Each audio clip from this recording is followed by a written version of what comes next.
What are you doing on a Friday night? Are you out partying or are you locked inside because your governor won't let you go outside? In the event, I hope you could spend an hour with me and megamedia.org and my co-host at Small Town Andrew and Sean G927. I know you've heard the word. Extra, extra, read all about it. The Supreme Court decided not to hear the Texas case, but Judge Alito and Clarence Thomas wanted to hear the case. What does that mean? Where does that leave us?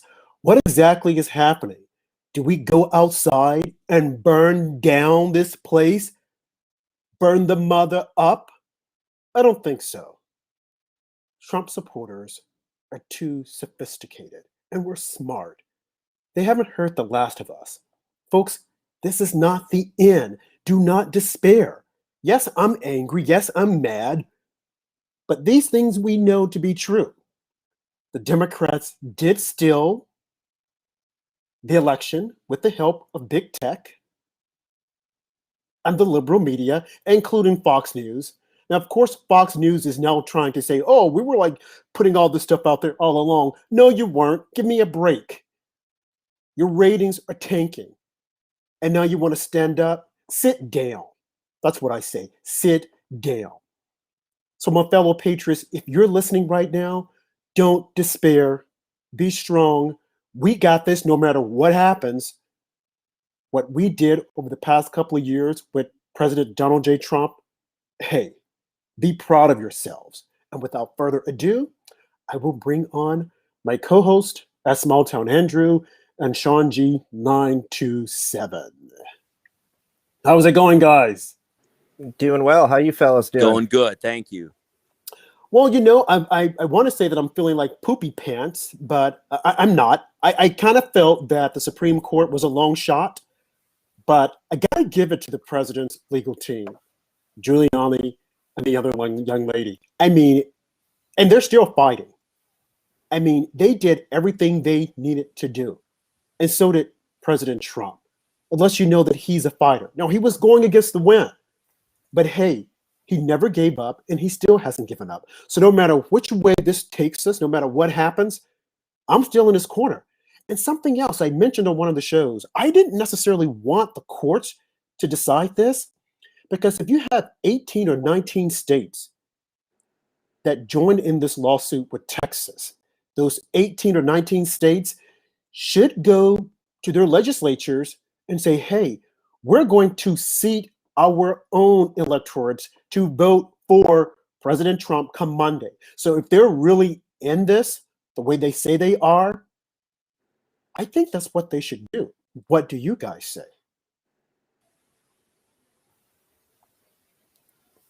Sean, you can speak first. Sure, yeah, and I think, first of all, yeah, you make a good point there, Rob, and, it's talking about these electors and stuff. And, there's a lot of backlash, about the Supreme Court tonight, and understandably so, but I don't think all these people that Trump appointed, which in this case is Amy Barrett, Kavanaugh, Gorsuch, right? I don't think they just turned their back on him. That seems a little bit ridiculous, I think in this case that they're simply waiting for, perhaps a better case to come across their desk. And, there could be many avenues to victory for Trump. Okay. Yep. This is not the end all be all. And, some of the people that I know on from Twitter or other places that are, labeled by the left as like the conspiracy theorists or the Q crowd, those people are still very much confident in what the plan is, what Trump is going to do, what the legal team is going to do, whether that be Giuliani, who's recovering from COVID, whether that be Powell, whether that be Jenna Ellis. I think they're still very confident in things. And there are many avenues to victory here. You just have to find one. And in addition to that, let's say there's 6 or 7 states that you're working to overturn. Well, you don't have to overturn all 6 states or 7 states. If you overturn, say, 3 of them, then you've won the election. Mm-hmm. So there's plenty of routes to a victory here. And I'm not that concerned about this one setback here by Supreme Court, because there's no way that these people like Barrett, who was just appointed by Trump, is going to go backstab him. I mean, that's absolutely not. ridiculous. Exactly. I agree. I mean, and I know that people are out on Twitter, they're just like having a conniptia. But I mean, again, we've got to maintain ourselves. We don't want to lose ourselves. And I said this before, we don't want to lose ourselves. Yeah, what happened, we don't like it, but we'll live to see another day, and the next day, and the next day. And when it is over, and if we don't get what we want, President Trump does well, and he's not going away. What do you say, Andrew? Yeah, well said, Rob. President Trump's done a fantastic job, obviously, and I was one of these people having a meltdown on Twitter right after it was announced. That's okay, Robert. That's okay. Yes, I was very upset at the news and very disappointed in the three justices President Trump selected. I mean, Justice Alito and Justice Thomas both voted for to see the case, so they seen something in it, obviously. But let's not get it twisted. I was pissed off, but at no point was I ever thinking about giving up. We still have plenty of routes here. All right. Mayor Rudy Giuliani and whatever President Trump's got in store, I have faith in him, and I'm backing him until the end. So we'll see what happens next. Yeah, absolutely. I mean, and that's the way it is. I mean, like I said, hey, have the meltdown, but like you said, you are not giving up on Donald Trump. And I think there's something else that people have to realize about all of this is that, Trump has to go through these steps, and he has to show his supporters that, hey, you guys believed in me, I believe in you, and I am going to do everything I can to fight this until the end. I mean, as simple as that. I mean, he could have just said, hey, I'm going to toss the towel in the proverbial towel and just say, hey, call it a day, and that's it. But he didn't. He's choosing to fight, and rightfully so. And we like fighters. So we want him to keep fighting, and he should fight on. And whatever he decides, like I said, I'm there for him. I support him 100%. If he decides tomorrow, hey, folks, this is it, let's just move on. Hey, I'm right there. If he says, no, this is not it, let's keep going. Let's keep going. If he does not concede, he shouldn't concede. Okay, because the Democrats did cheat. They cheated up to wazoo. And as I said earlier on in my opening statement, I think those 18 or 19 states, they should definitely say, hey, come Monday, we're going to seat our own folks to support the president. And I want to say one other thing that I noticed that I'm really disappointed in somewhat is that the only 100 I think it was senators that supported this, 100 congressmen. There should have been a whole lot more people supporting the president. Why wasn't? Where were they? We've got to start to stick together, because I tell you, had the tables been turned, and this was a Democrat, you probably would have had every Democrat supporting Joe Biden, including Mitt Romney and Ben Sassy Pants, supporting this guy. But for Republicans, it's like we're always standing in the corner, holding our hands with our hands in our pockets, or picking our butt or our nose. Folks, we've got to get together. We have got to start standing together. There's more strength in numbers. And maybe the Supreme Court looked at that and said, hey, they can't even stand together. So why should we go out on a limb if they're not going to go out on a limb? And I'm sure probably some of them probably were thinking, John Roberts definitely, oh, I got a wife and I've got a kid. And if I decide to hear this, they're going to come standing at my door and protesting. That shouldn't even enter into the equation. But we know that radical Democrats will do it. We know that Maxine Waters has even encouraged people to do it, as well as Kamala Harris. We got this crazy wackadoodle Housewoman representative, or not representative, but city councilwoman, I think in Michigan, who's telling the soldiers to, stand up, do it, you know how to do it. So we know that they probably would have been out there protesting, but that should not enter the equation when it comes to the law. The law is the law, and people should respect the law. But of course, you have cities and states that are out there saying, defund the freaking police. What is this? So of course these judges who are human will be afraid, but it should not be that way. So I ask the question, when we look forward, will decisions always be made upon what will they do, public opinion? If I do this, they might come and protest. I mean, I fear that we're getting to that. Someone has to be able to stand up. Joe Biden is not going to. Kamala Harris is not going to. The Democrats will not. Republicans, what are you doing? And when I say Republicans, I'm not talking about the rhinos, Mitt Romney, and Ben Sass. True Republicans, Jim Jordan. I want true Republicans to stand up. What do you guys say? That was a bit of a rant, I know. So I guess I am having a little meltdown because of the Republicans not standing up the way they should. We've got to start standing up and being strong. Go ahead, guys. Right. As we said from the get-go, and when the fraud first took place, this is mental warfare, and it's still in effect. And yeah, we cannot give up. Hopefully we get some better news lately. We just go week after week with bad news, and it seems discouraging, but you still have people out there like Rudy Giuliani, Jenna Ellis, still looking to do a great job and hopefully get something solved. Yeah. And that's what's happening. Go ahead, Sean. Yeah, I mean, I think we get so, consumed because there's been so many court losses, right? The losses, whether it be lower courts going to the Supreme Court, we've seen so many L's, right? And many of those courts are simply courts that were appointed by Obama or something similar, but they're still being counted by the media and anybody else as a loss.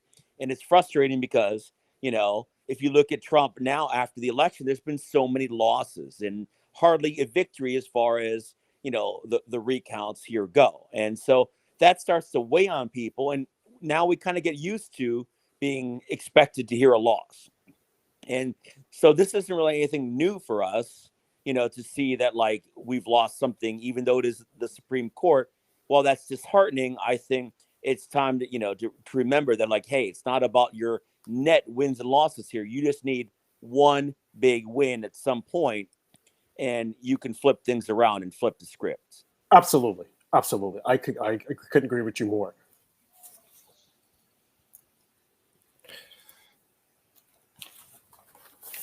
We just got to make certain that, again, like you said, we stay the course. What happened is a horrible blow, but, we will survive. We will keep going because we have President Trump at the top. And the last I looked, he is still the president. He's Joe Biden's president. He's Kamala Harris's president. All these knuckleheads who don't like him, got news for you. He's still your president. And don't you forget it. He is still your president. Yeah, absolutely right. And we look at how the deep state completely stacked the deck against President Trump before this election took place, and he still got a record, over 74 million votes at this point, not to mention all the votes that were probably thrown out. But Hunter Biden is now under investigation officially. He came out and said it himself. That was hidden before the election. The vaccine came out a week after the election. We know that was hidden until after the election, so it wouldn't help Trump. We had Nancy Pelosi, who was completely uninterested in negotiating any kind of relief package that didn't have all her pork in it because it would have helped President Trump, and she would have never allowed that to happen over her dead body. So they've just stacked the deck against President Trump before this election, and he still had record turnout, over 74 million votes, twice as many black votes as he did in 2016. As the Hispanic votes were way up, as American Downtown told us on Thursday night. What do you think, Rob, of them just now coming out with this Hunter Biden investigation? Do you think it's a sham that they hid it before the election? Well, absolutely. And not only did they hide it, they did it purposefully. And now they're coming out, CNN and MSNBC, Washington Post, and all these other guys, Joe Scarborough. I mean, I did like a compilation of them saying that, oh, this is Russia disinformation. It's nothing. Oh, you can't prove this. You can't. That's even Christine Amanpour. I mean, was going backwards and forward with this one lady saying, oh, please, we're not going to do your job. You're not going to do the job? That's your job, dear lady. You guys sat on this story purposefully because you couldn't handle the truth. You didn't want it out there. And believe it or not, there are millions of people, or maybe thousands, 100,000, that were completely unaware of this whole Hunter Biden deal. And now that we look at it closely, this was going on since 2018.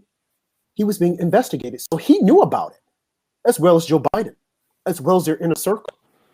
And the media knew. Do you actually think that someone didn't leak this to them? They knew, but they probably had a meeting with big tech, Facebook, and Twitter, and said, hey, suppress this. Look at what they did to the New York Post. They put it out there on Twitter. They kicked them off. They banned them. They went before the House and said, oh, we don't know. Are they still banned? Oh, we thought that we had given access to their accounts. No, you did not, Jack. Come on. This happened purposefully. They didn't want the story out there. And when I hear these people saying it's Russia disinformation, it's like, did you even bother to look and investigate? Nope. And maybe they did, but they didn't care. They didn't want the story out there because they didn't want it to hurt Joe. Had people known about it, they would not have voted for Joe. And I doubt Joe knew what was going on anyway. I mean, the guy is senile. So they sat on the story, they suppressed the story, and now all at once they want to, oh my God, we need to look at this. And they're not completely covering the story. Just a little bit at a time. Just a little bit, because they're still saying, oh, well, you know, we couldn't trust this. We couldn't trust the sources. What do you mean you couldn't trust the sources? This story was completely sourced. Tony Bobolinsky, he came out, he gave you the emails. Whereas this entire Russia collusion that had no foundation, all fake. And then once the DNI released the information, Rich Grenell released the information, whose name was on it? Hillary Clinton. What did it tell us? She put together this whole Russia thing. And who knew about it? Barack Obama. Barack Obama knew about it. No, Fox News knows about it. No, they want to claim now that they're covering the story. But do you think they're going to point the finger at Barack Obama? Absolutely not. I would say to our listeners and our viewers to go to magamedia.org if you want the real story, or go to Newsmax or One American News. Because I tell you, Greg Kelly, he is killing it. I mean, yes, and he will say that he is not, he's a journalist, but he will say, I'm partisan because I like Donald Trump. But he's fair and he's accurate. But I'm telling you, he is burning it up with the information.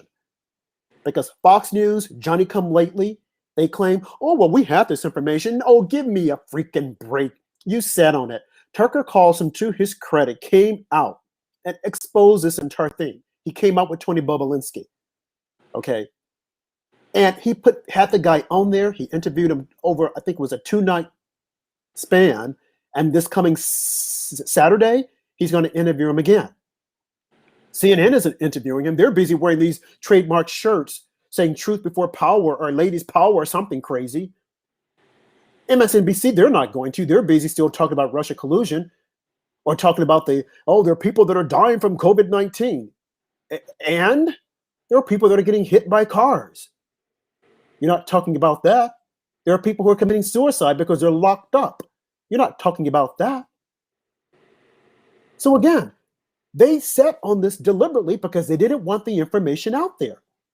And now what do we have? We have a senile old white man whom the Democrats said that we don't need at the head of the party, who's about to steal the election and take the oath of office come January, along with this 2-bit vice president, Kamala Harris. This is unbelievable. But only in America would something this crazy and sordid happen. Now, I got to tell you, I don't think that Joe's going to last. And if he doesn't, it's not my fault. I'm not wishing harm on him. But he's going to have the stress of his son, Hunter, whom I'm being told on his laptop, there's a lot of scandalous information, pictures. So the weight of that on him, trying to run the country. Well, he really won't be running the country. It'll probably be Nancy Pelosi and some of those other radicals. But it will probably take him out. And if that doesn't take him out, he should be impeached. I hope Republicans take control of the House and they should bring up articles of impeachment because he should be impeached. This guy was gallivanting around with China. Okay, he should be impeached. And even if they don't take control of it, they should just introduce it anyway to let us know that they are doing something. But as far as I'm concerned, Georgians, please vote. You might not like the two candidates, but vote. Give us control. That's the Senate. You'll give us control of the Senate. But we need the House. Vote. Okay? Because I want articles of impeachment brought up against Joe Biden. The guy's not a good man. Not a good man at all. Now, I know I've been ranting. I am fired up tonight. Yes, I am. But I want to give my other co-host an opportunity to say something. So I'm going to mute my mic if I can. But believe me, I am fired up. What do you guys say? Yeah. Well said. Yeah. What I would say is going on off of your points here, right? Is, talking about Biden, and let's say he is, God forbid, sworn in as president. I don't see his presidency lasting for more than, say, 6 months. I think at that point, by, let's say, June of this next year, if he is president, I think then it's going to be Kamala at that point, because they're going to find some way, whether it be from his own scandals or his own health concerns, both could be in play here, that Kamala would be your president by, halfway through the first year come next year. In addition to what Rob was saying, Barack Obama, right? The media loves Barack Obama. We all know that. We've known that for years. They don't touch him. They don't mess with him.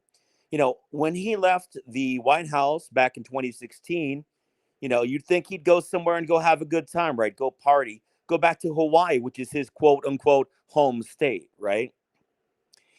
Instead, he actually stayed in Washington, D.C. in his own residence. Now, why is he being that close to the White House in Washington, D.C., starting his own whatever he's doing, just a few blocks down the road from where the new president Trump was, right? He's not sitting there, just enjoying himself. He's sitting there plotting something. And guess what? We're seeing the results of that plot. Because think about any rational person, and we'd say George W. Bush as well. George W. Bush went back to Texas and is now painting stuff for his own hobby for the rest of his existence, but Barack Obama stayed straight in Washington, just a few blocks down, and something fishy was up, and here we are. Yeah, well said, Sean. And just one more political note before we get into a little goofier stuff for a few minutes. Do you think Nancy Pelosi should be held accountable for this whole Eric Swalwell mess? He got caught banging the Chinese spy Fang Fang, and apparently Nancy Pelosi knew about it, and she still put him on committee assignment. Do you think this just proves furthermore how corrupt the Democrats are and how in bed they are with China, Sean? Oh, absolutely. And, it's gotten to the point where Nancy Pelosi is not caring about morals, and the slogan goes is like, yeah, it's rules for thee, but not for me, So Pelosi and all these politicians, I mean, she's still going, and I'm sure, to these swank places to go out to eat, with her and her friends.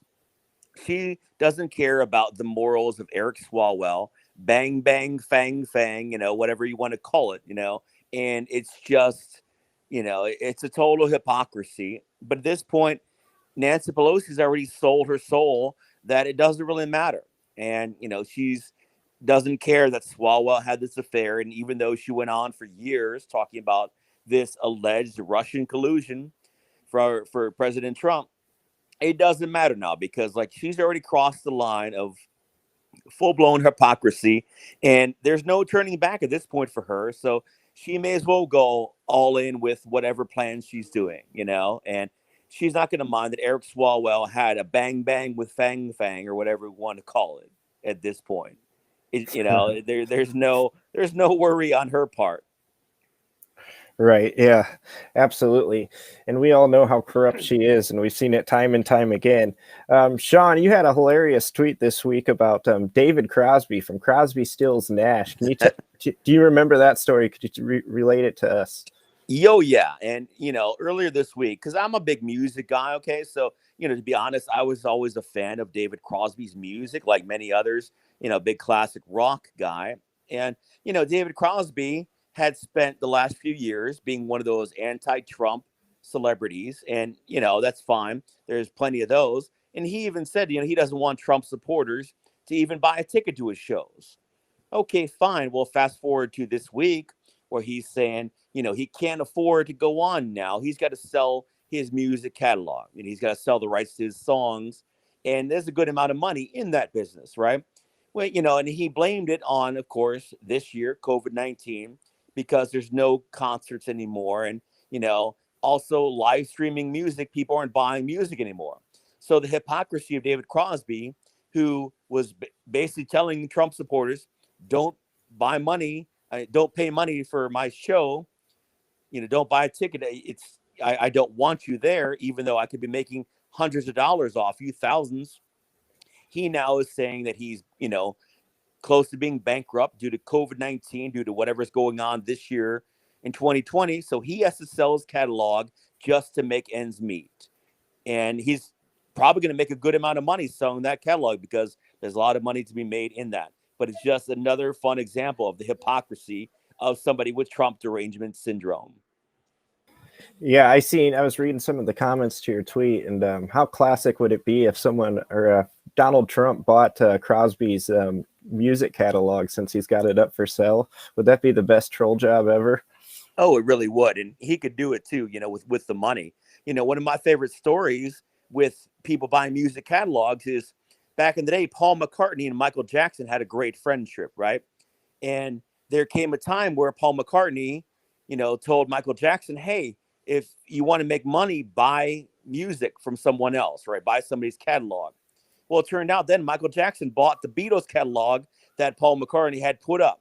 Paul McCartney was not expecting that. So for the longest time, until his death, Michael Jackson owned all the Beatles recordings. So it caused some friction between the two because Michael Jackson was getting all the profits from any Beatles or McCartney song.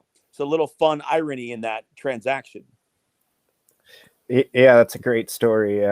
Paul McCartney definitely hated Michael Jackson after that. I remember hearing him in an interview saying that Michael Jackson was a real pain in the ass to deal with, wouldn't let him use a lot of his music and whatnot. Good story, Sean.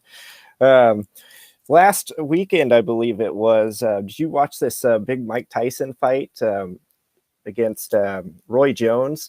Well, the co-main event was that former NBA player Nate Robinson fighting YouTube star Jake Paul, and the YouTube star knocked out Nate Robinson. It didn't look like Nate Robinson knew how to fight. He just kept running in with his chin up, and he got knocked out by the white YouTube star. Well, Jake Paul went on Jamel Hill's podcast this week, and he was asked if he was a racist because he knocked out a black man in a boxing match. Rob, did you see that? Yes, I did see that. I saw him on her show along with some other co-hosts that she had. I don't like Jamel Hill. Okay, I think she's overrated. She used to be a commentator on ESPN. She got herself fired, and rightfully so. I think she's an angry black woman. Yes, I said it. I'm a black man, so I can say it. I think that she belittles men. She's apparently recently married. I think her husband is probably a wimp.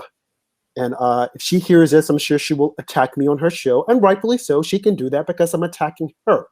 But that whole little skit that they were doing saying that, is that politically correct? That you knocked out a black man? Should that have happened? I mean, and he played along with it. He's like, wait a minute. What are you guys asking me? He's like, it was a fight. And she and her co-host kept going on and on and on. I'm like, lady, they should have another lady on there to snatch her braids out of her hair, out of her head. I'm like, come on, get with the program. But yeah, I thought it was ridiculous. She just kept going. She wouldn't let up. I'm like, Jamil, come on, move on.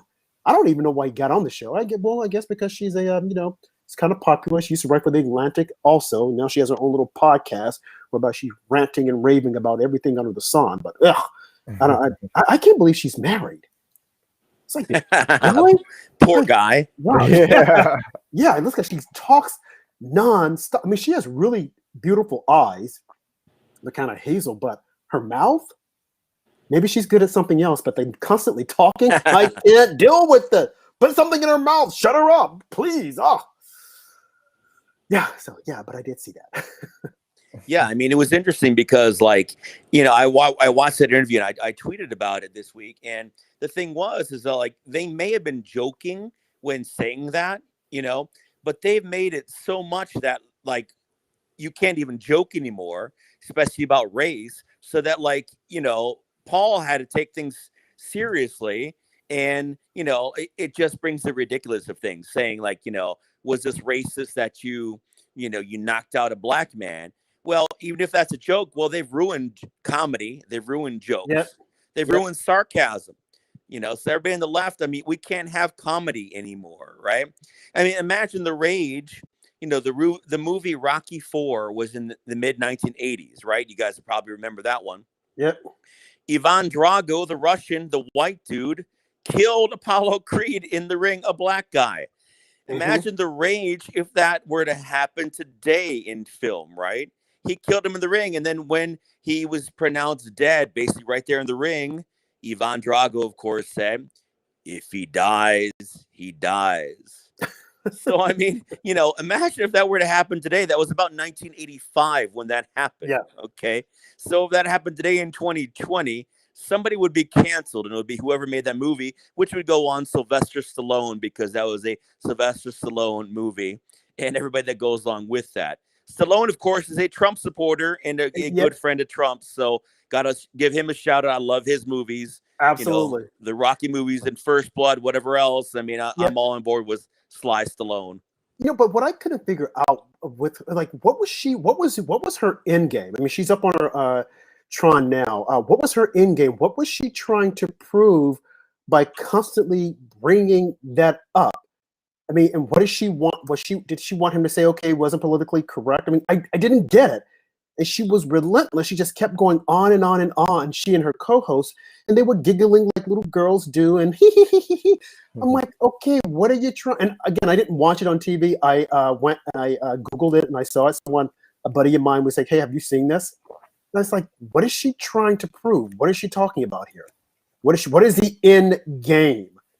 I don't think she had one. I think she was just trying to have some fun with him. And I think that, like, she was trying to see how far this could go, to try to get him to, like, admit his white guilt or something. And then have a little laugh about that. I mean, because this woman, Jamel, I remember her originally on ESPN, right? And she got fired there because she tried to bring everything into race. And because she's a black woman, she was easily hired there and given this platform.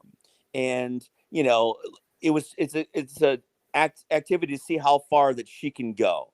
And to her, even in a joking manner, saying, was this racist? You knocked out a black guy. Well, she's trying to see how far that can go. Right. I think I'm going to try to reach out to her to have her on the show. Do you think she'll come? Do you think she'll come, Andrew? You think she'll come and talk to us? Yeah, maybe highly unlikely, but maybe if we keep talking about her, and someone who's watching, you'll probably say, hey, have you heard these guys? There's a black guy and he was on with these other guys. They were like trashing you. Yeah, Jamil, bring it on. You and your little wimpy husband. Man, bring it on. I'll tell you what. One time I replied to her on Twitter and she came back at me on Twitter. Never in my life have I gotten more trolls and more hate back at me than when Jamel Hill tweeted back at me. Really? Yes. Apparently she's got a lot of racist black people that follow her. Hey, and wear that badge of honor. Yes. But I think people are so tired of this PC bullshit all the time. Everything is racist. My girlfriend and I were watching Tubi TV the other night. We were watching some old Kitchen Nightmares and Gordon Ramsay. We were watching Gordon Ramsay show, and the commercial breaks come on and they do 6 at a time.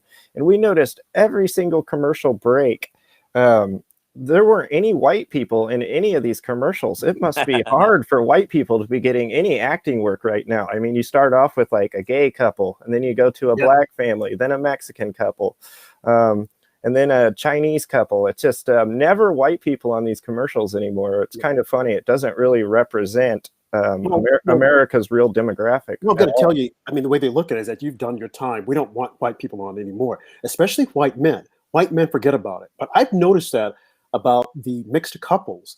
And what I've really noticed is that it's always a white man with a black woman.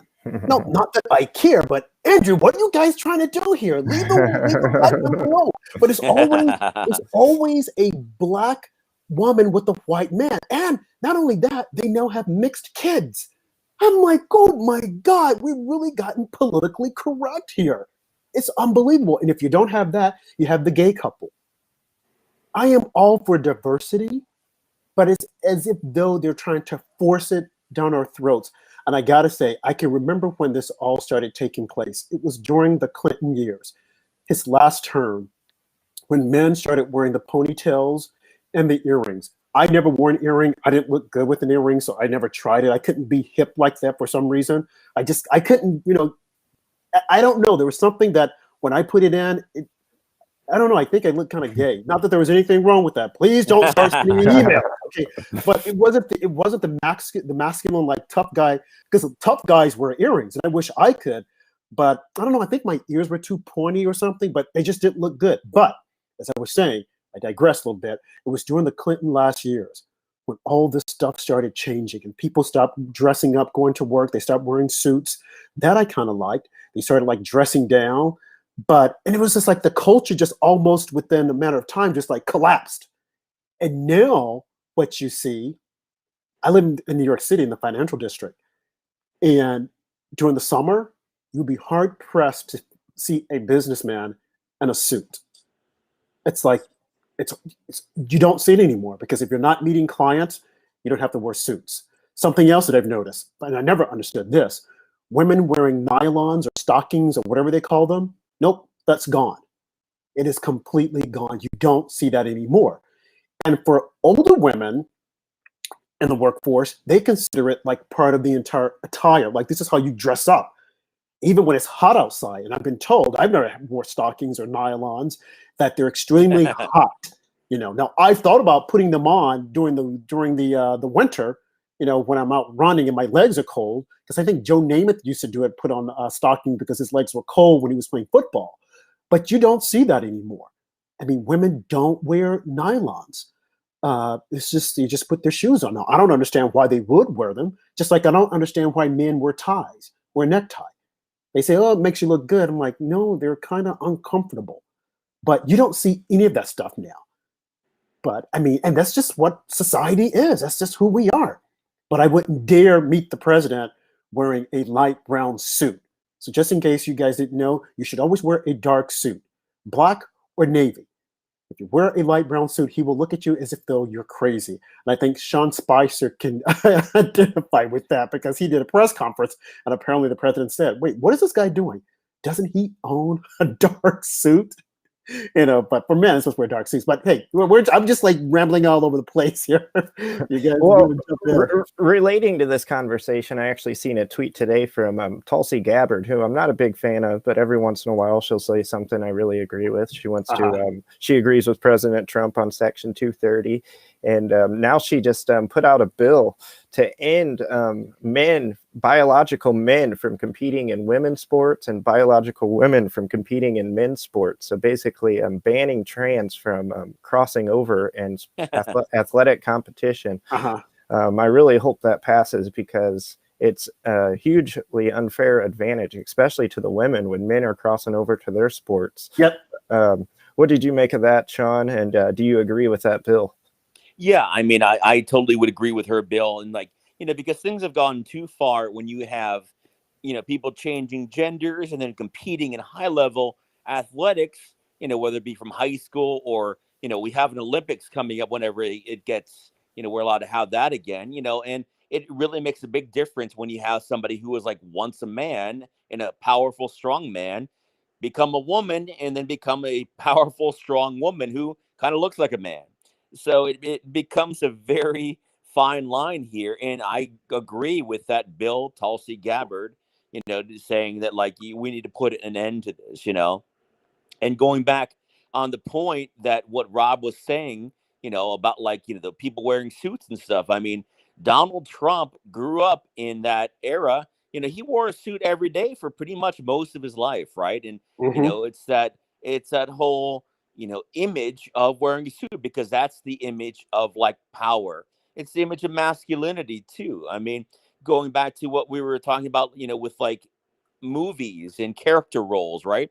James Bond was one of the ultimate, male roles, masculinity. He wears a tuxedo, right? He has guns. He has great cars. He has girls. He has great martinis. And it's one of the better franchises that we could all watch together. Well, they're, of course, going to try to ruin that franchise and others because James Bond is a white British man, masculine. And of course, they're going to change his race. They're going to change gender, going to make James Bond transgender if they get a chance at some point. So it just gets into the ridiculous of things, And it's like, hey, let's just enjoy those movies because it was a fun, masculine man. And I don't care if he's white or whatever else, but they're going to change James Bond. They're going to ruin that franchise, just like they ruin pretty much any other franchise they do in movies and whatever else. Yeah, it is interesting how they try to go in and try to be politically correct. And unfortunately, it just goes back to Joe Biden. If he is successful in stealing this election, you can only imagine the craziness that's going to come out of the White House. Look at his cabinet, the people that he's picking. He's trying to pick like people of the rainbow and say, hey, this is who we are. But, the radicals in the party are still not satisfied. They think that he should go a little farther. It's like, what do you want? What do you people want here? But going back to, you're saying Tulsi Gabbard was saying, I agree with her wholeheartedly. You can't have people competing, a man competing in a female sport and vice versa. I think that was the entire thing with football. A couple of years ago, they were dying to find a football player who was gay or an athlete who was gay. Now, I don't know what the thing was, and slowly different men started coming out saying, okay, I'm gay and I'm the athlete and I'm this and I'm that, but they weren't satisfied with it. They wanted to have a big buck, a guy who was masculine, ripping with muscles, to say he was gay, he was a quarterback or defense player, an offensive player. They needed that. They wanted that. Because all these other guys that came out and said they were gay, I'm like, okay, what's the big deal? But they weren't satisfied. They wanted to have this big black buck, in my opinion. Now, I'm black, so I can say this. And you guys should be able to say it also, but you'll probably get a lot of hate mail if you do say it. So don't say it. So, hey, politically correct. But it seems as if, to me, from a black man's point of view, that's what they were looking for. Because I started seeing all the guys that were coming out, they were saying they were gay and they played sports, but they weren't satisfied. So I'm like, man, what the heck is going on here? But again, this is, being politically correct. This is what they want. And if they don't get it, they don't stop. And if you say something about it, they will, cancel culture. They'll put you out. It's crazy. It's just completely crazy. It is completely crazy. Yeah. Go ahead, Sean. Yeah, that's a good point. And it's like they're trying to find somebody who's gay, who is this major professional athlete, and you're really not going to find that person. Maybe that person's in the closet, which is fine, whatever. A few years ago there was a guy named Michael Sam. You remember that guy? Yep. Oh, yep. That's the guy. Yep. He was drafted by the Rams, and he was a decent football player, like drafted in the 7th round. Okay, and he maybe made it into a training camp. Eventually ended up getting cut, but they made it such a big deal that Michael Sam was playing as an openly gay player in the NFL for the Rams. It's like, okay, well, that's nice and all. He didn't last. And, bottom line is you need to be good. And, I guess, in the future, you would need to have somebody who's like a real superstar to come out to really have them. And that's what they want. Yeah. That's what they want. They would want Tom Brady to come out as gay. And he's not. But that's their dream scenario, right? Oh, man. If he were to come out and say he was gay, you would have everybody else, oh, I'm gay and I'm gay. Oh, wow. I'm like, come on. Exactly. And, the reality is where we talk about professional football, baseball, basketball, that's sure there's going to be some players who are gay. And for the most part, they're going to be in the closet. And, hey, nothing against them. More power, more power to them. But, like, this is the society, because what's in the media is not always the same as in the locker room. The locker room has a different code than what we want in the media, so it's I agree.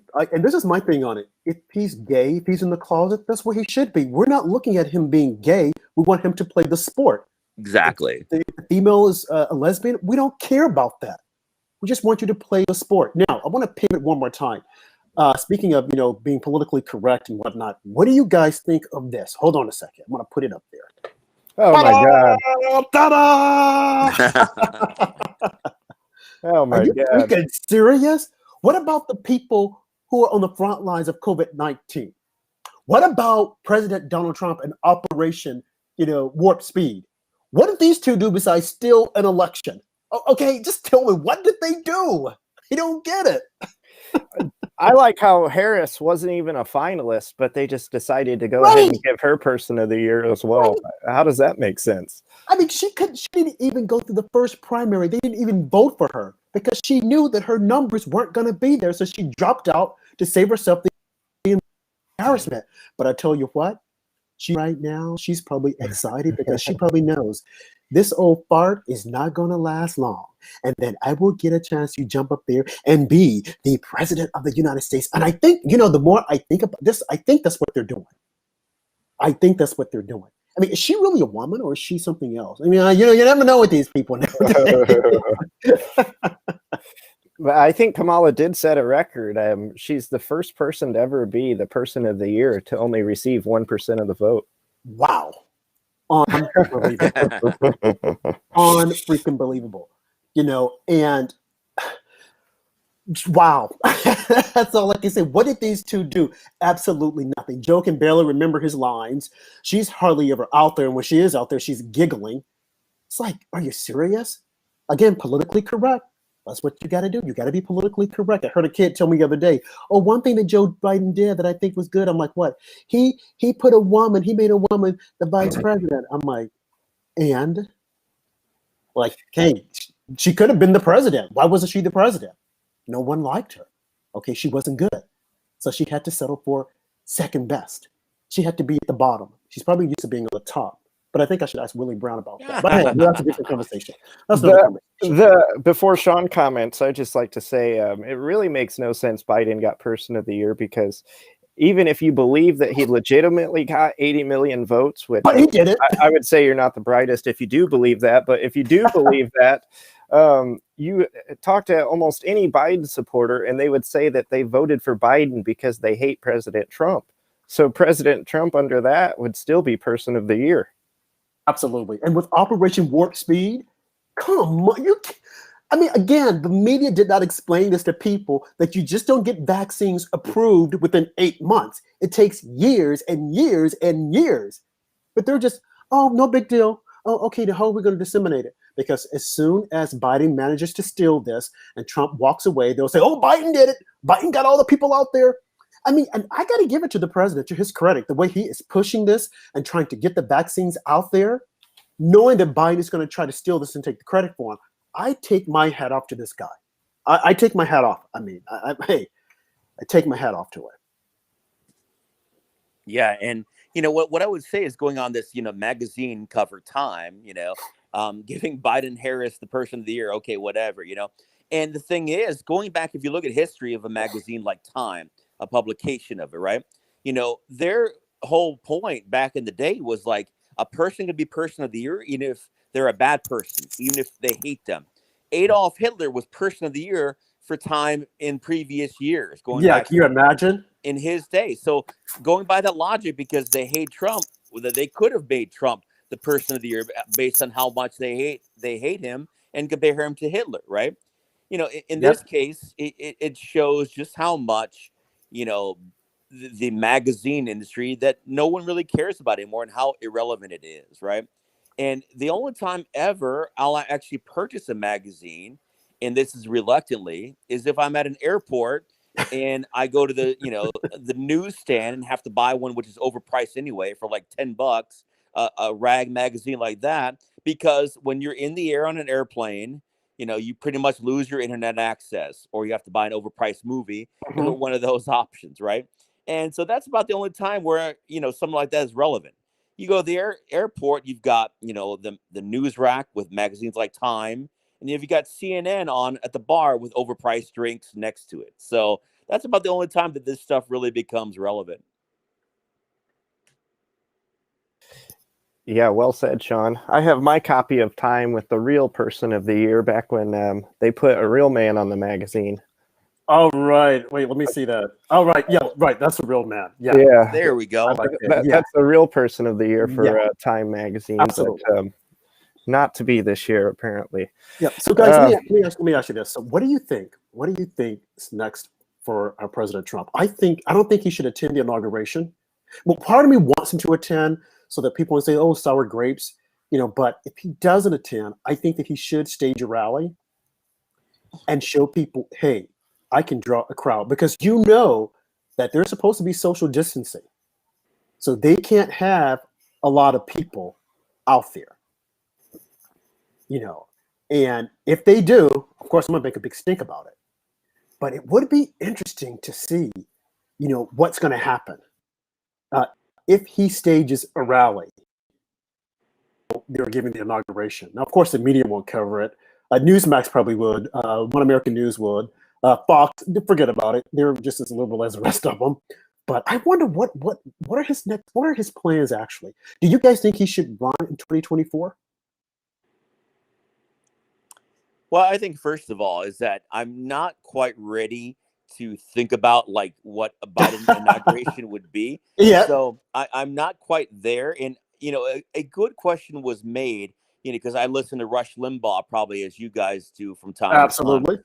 And a good question that a few listeners had brought up this week, right, is if Biden is sworn in as president, and if things stay the course as they are, unless we can overturn things, which hopefully, obviously, we still have that hope. What will we do? What will the people do? And Rush brought up a kind of a sobering point about that, saying, "Well, if history is any indicator, we're not going to do anything. We're going to allow that to happen. We're going to kind of like turn the other way. We're going to kind of like say, oh, sigh, we're going to move on to 2024, and, obviously there's some people that are very angry that want this change now, but it's like, it brings up a very good point. It's like, people really need to make that change. And history shows us that they're not going to do that. So Right. it's in each of us to figure out, like, what are we really going to do? And then absolutely, yeah, if there is a Biden inauguration, God forbid, then yes, certainly a Trump rally that same day. But then what happens after that? I mean, certainly, a Trump news network would be a great idea, obviously, in any format, whether he is president or not, because then he could have the money to bring over some of the best personalities from whatever other news sources and make them part of the Trump news network. Because there's even some from Fox News. There's still a few good ones that kind of need to be rescued right now. There's Hannity at times, Tucker at times, Gutfeld at times. Some of those guys, Jesse Waters, that could be transplanted to a new Trump news network, and that should happen anyway, whether or not Trump is your president. Yeah. Good point. Yeah, well said, Sean.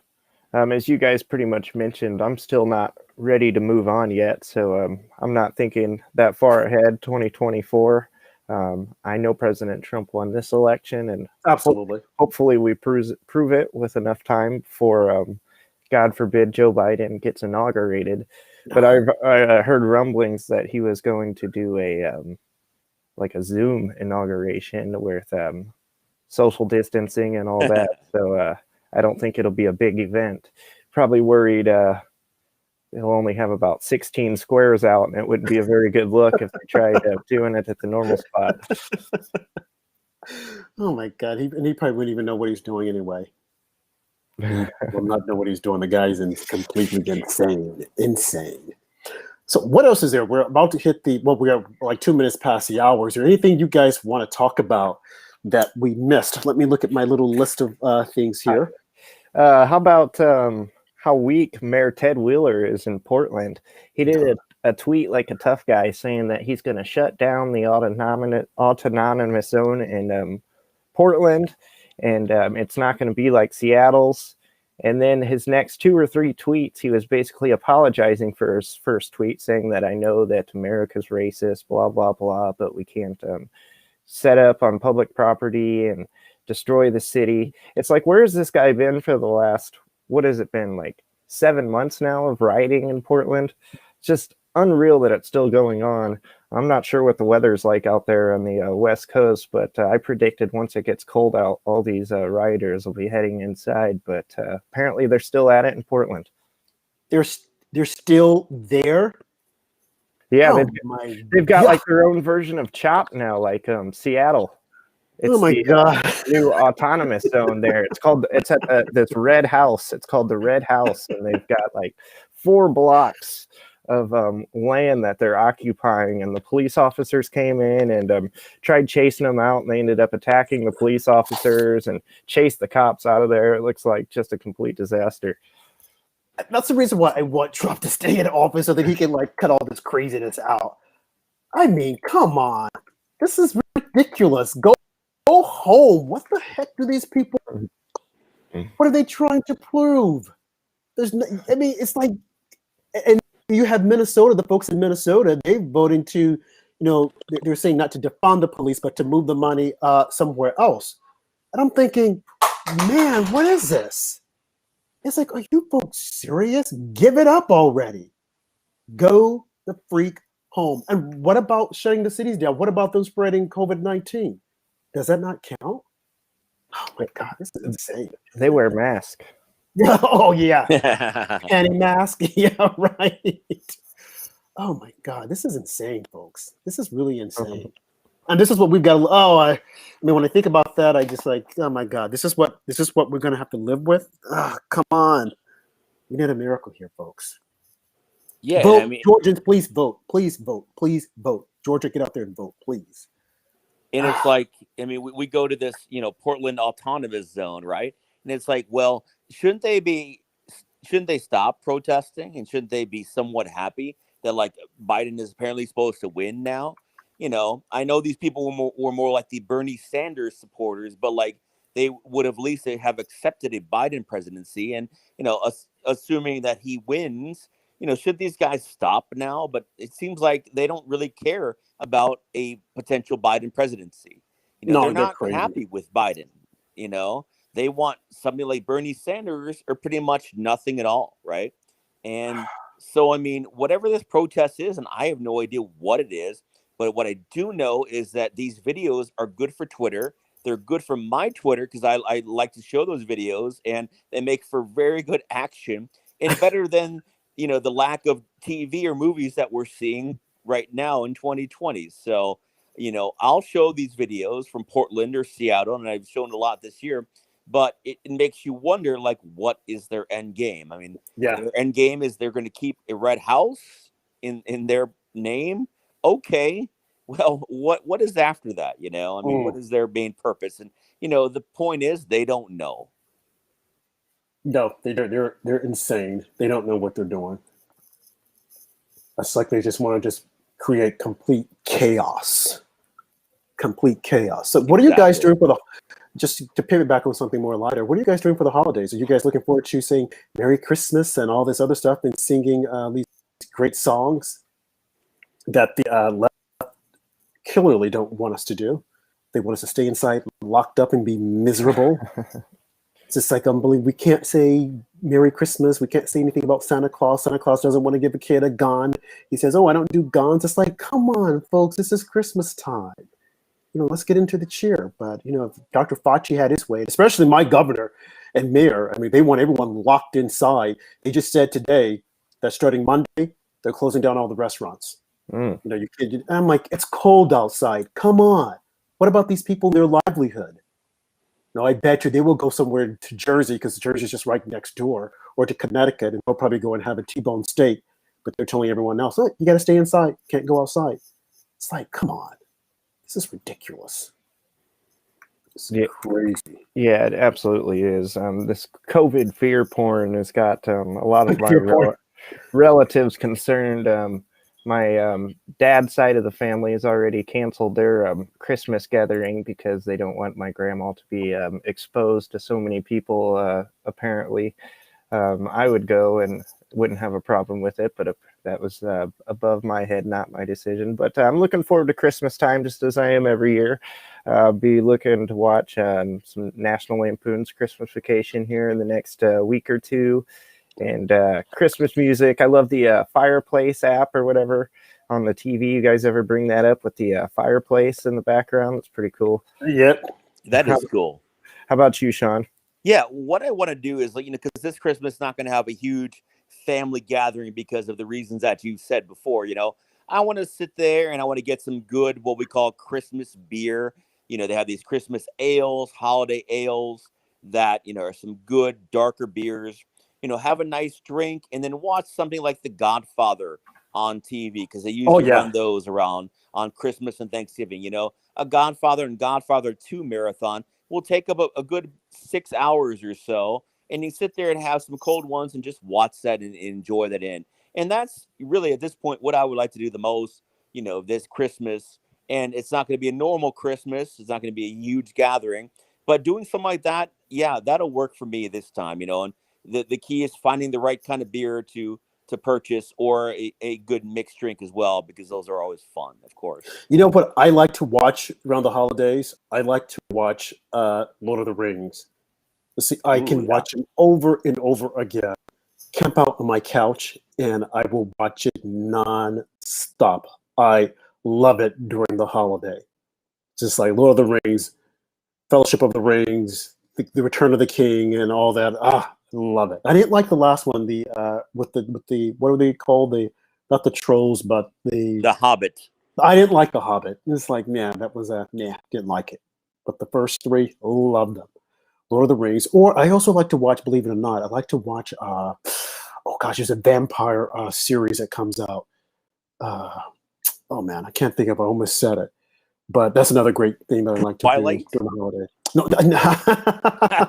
Oh yeah, I love Twilight and Bella and the other guy. Oh yeah. Man, speaking of vampires, it's not a Christmas movie, but Melissa and I watched the most badass vampire movie of all time, in my opinion.